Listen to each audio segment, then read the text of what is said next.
Macam biasa, hari ni kita akan buat benda yang selalu aku buat lah bila kita dapat phone baru ni, iaitu sesi photoball.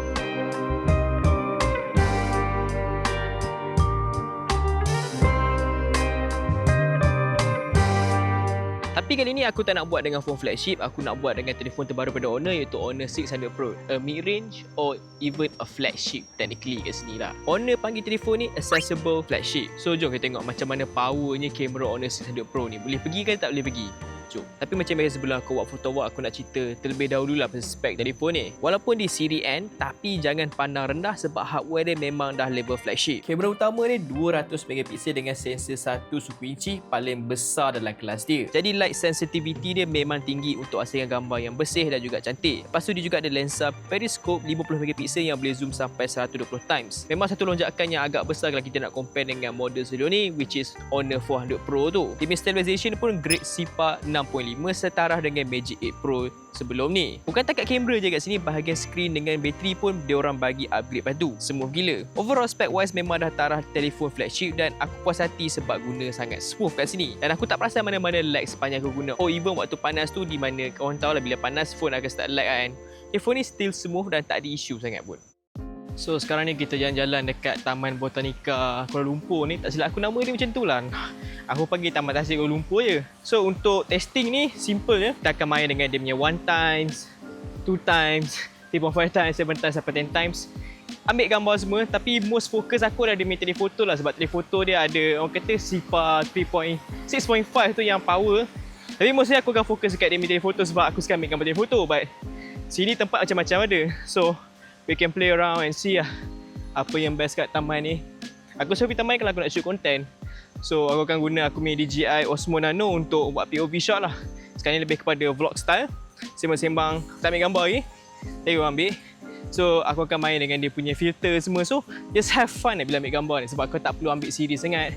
Composition wise pun tengok apa kita boleh buat kan. So yeah, jom kita ambil gambar. Let's go.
Sebabkan aku tak sempat ambil gambar portrait masa dekat KL ni, aku terpaksa go the next day untuk ambil gambar portrait and some texture photo or some certain building.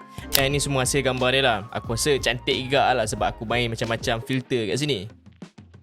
Okay, sekarang jom sembang pasal dia punya zooming capability pula. Ini adalah 1 times, ini 10 times dan ini pula 120 times AI super zoom. Secara jujur pada 120 times ni memang rasa ada digital processing. Tapi apa yang buat aku impress adalah betapa stabilnya frame aku ni. Phone ni ada penstabilan grade CIPA 65 pada lensa telefoto dia, iaitu rating paling tinggi dalam industri dan setara dengan siri flagship macam Magic 8 Pro tu. Benda ni lah yang membantu bila korang zoom jauh sebab dia lock subject tu gila-gila sampai tak payah usung tripod pun gambar still bebas blur kat sini. Tapi kalau kau tanya aku secara peribadi lah kan, aku rasa 120 times tu agak overkill dan hasil gambar ni bukan tak bagus. It's just like usability dah agak rendah. So the best one kalau korang nak guna gambar zoom tu, korang boleh pergi sampai 10 times. 10 times bagi aku dah cukup cantik and actually usable kalau korang nak post social media tu. Dan of course returning features yang ada dekat Magic Pro adalah Magic Colors. Inilah fungsi favourite aku lah sebenarnya. Kat sini korang boleh curi colour mana-mana korang nak. Contohnya macam aku nak vibe Kodak Potra 400 iaitu gambar filem zaman dulu. So apa aku boleh buat kat sini adalah cari gambar rujukan ni dengan satu tap je.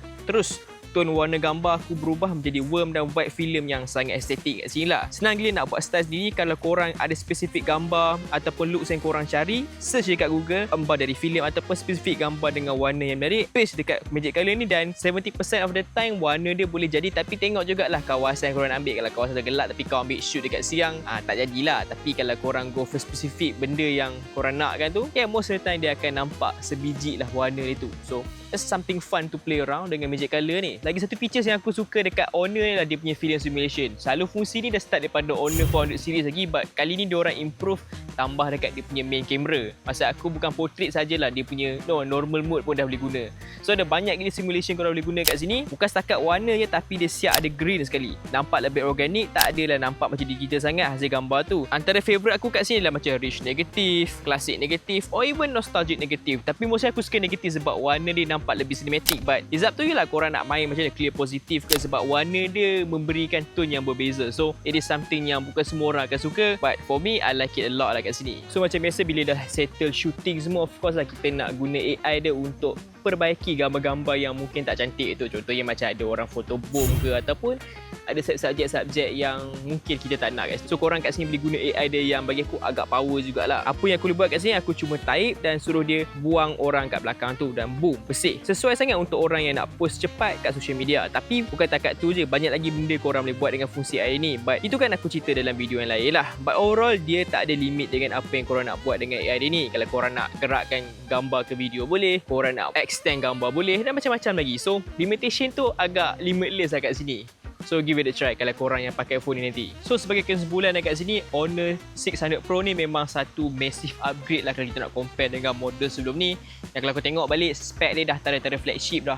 So dia macam just make you wonder lah kan, apa cerita dengan Honor Magic series pula kan, sebab ni dah cukup power betul lah. Lagi tu kalau korang yang tanya pasal harga dia, dekat sini yang kita kena compromise sikit disebabkan sekarang kita tahu harga ROM, RAM dah naik sebab masalah dengan AI semua.